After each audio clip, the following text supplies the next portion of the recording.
11 আয়াত বিশিষ্ট এই সূরার প্রথম 2 আয়াতে 2টি শপথ, তারপরের 3 আয়াতে 3টি সুসংবাদ, তারপরের 3 আয়াতে অতীতে যে রাসূলকে নেয়ামত দেওয়া হয়েছিল সেটা স্মরণ করিয়ে দেওয়া, আর শেষ 3 আয়াতে 3টা ওয়ার্ক প্ল্যান, কর্মসূচি, রাসূল সাল্লাল্লাহু আলাইহি ওয়াসাল্লাম কি করবেন। ক্লিয়ার হয়ে গেছে না সূরাটা? আসুন এবার তাফসীরে ঢুকি। আল্লাহ তাআলা বললেন ওয়াদ-দোহা, নবী আলোর শপথ। আলো, দোহা মানে আলো। আমার সাথে আওয়াজ করে বলুন, দোহা মানে কি? আলো, সকালের আলো, প্রভাতের সূর্য কিরণ।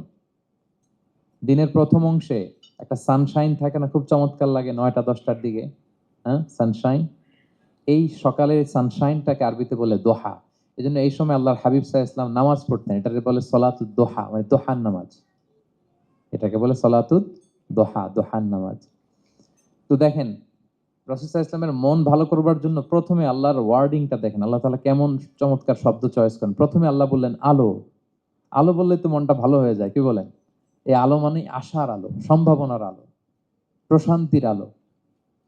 ওয়াদ-দোহা, আলোর শপথ। মানে নবী আপনি হতাশ হবেন না, হাল ছাড়বেন না, ভরসা রাখুন। আপনি ঘর থেকে বের হন, দেখুন কি চমৎকার আলো। It's a beautiful day out there. জান, হোয়াট এ নাইস সানশাইন। কি চমৎকার উজ্জ্বল প্রভাতের সূর্য কিরণ। এত চমৎকার জলজলে সানশাইনিং এনভায়রনমেন্ট, আপনার মন খারাপ হয় কি করে? ওয়াদ-দোহা, দোহার